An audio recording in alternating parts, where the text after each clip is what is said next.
Herkese merhabalar, ben Huri. Huri Metek Mutfak'ta kanalıma mutfağıma hoş geldiniz.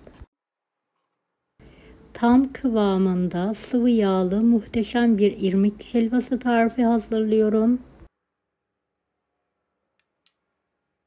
Mutlaka deneyin. Tarifimi hiç bekletmeden şerbetimi hazırlayarak hemen başlıyorum.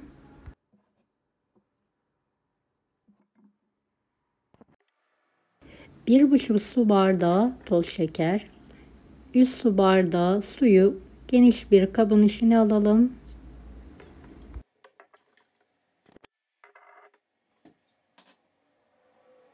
Karıştırarak eritelim ve ocağın üzerine alarak kısık ateşte şerbeti kaynatmaya bırakalım.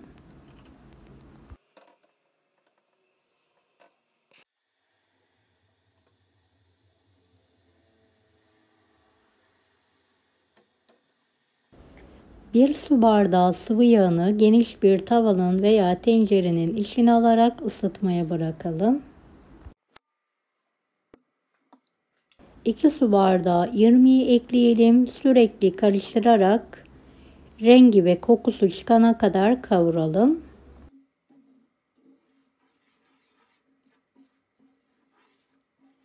Ocağımızı orta olacak şekilde ayarlayalım.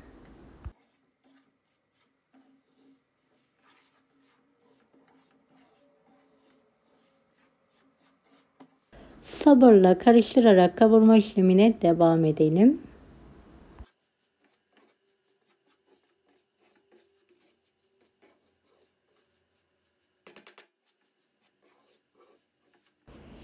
Beni hangi ülkeden veya şehirden izliyorsunuz merak ediyorum. Yoruma yazarsanız sevinirim.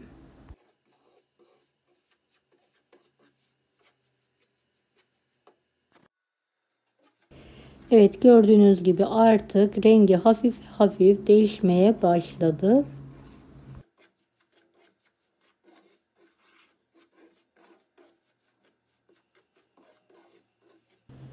Hiç kaşığı bırakmadan sürekli karıştıra rengini istediğim renk alana kadar kavurmaya devam ediyorum. 1,5 su bardağı ince çekilmiş ceviz ekliyorum ve birlikte kavurmaya devam ediyorum.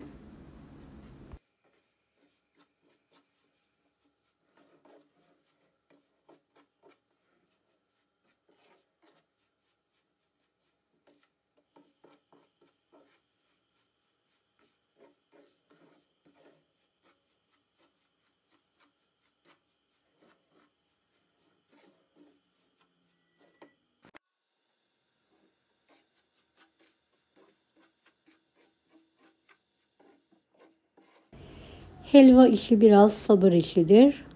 Hiç bırakmadan kavurma işlemine devam edelim.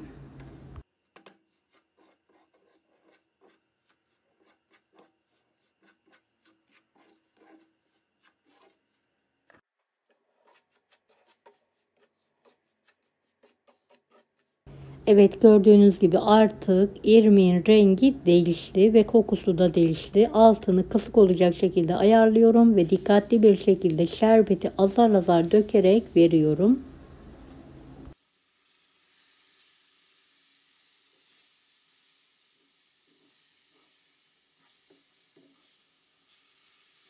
Bu aşamada çok dikkatli olmamız gerekiyor. Elimizi yakmadan şerbeti yavaşça verelim.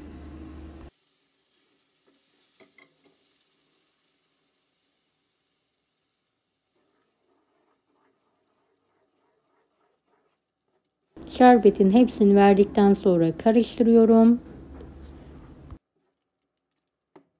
Kapağını kapatıyorum ve suyu bitene kadar pişirmeyi bırakıyorum. Evet, gördüğünüz gibi artık suyu bitmiş. Altını kapatarak 10 dakika demlenmeye bırakıyorum. 10 dakika sonra helvamı tane tane olana kadar karıştırıyorum.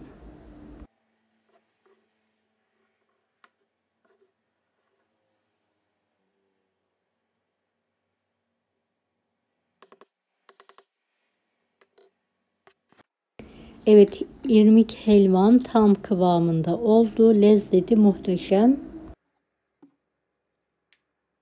Şöyle bir kalıbım var.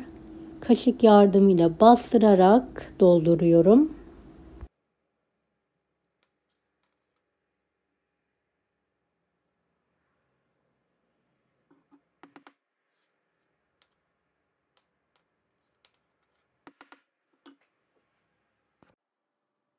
Evet, servis tabağına ters çevirelim.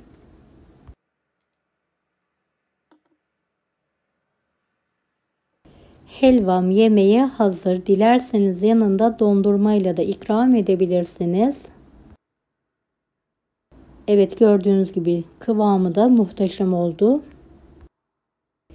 Deneyecek olan herkese şimdiden kolaylıklar dilerim. Kanalıma ücretsiz abone olmayı unutmayın. Bir dahaki videolarda görüşmek üzere. Allah'a emanet olun. Hoşça kalın.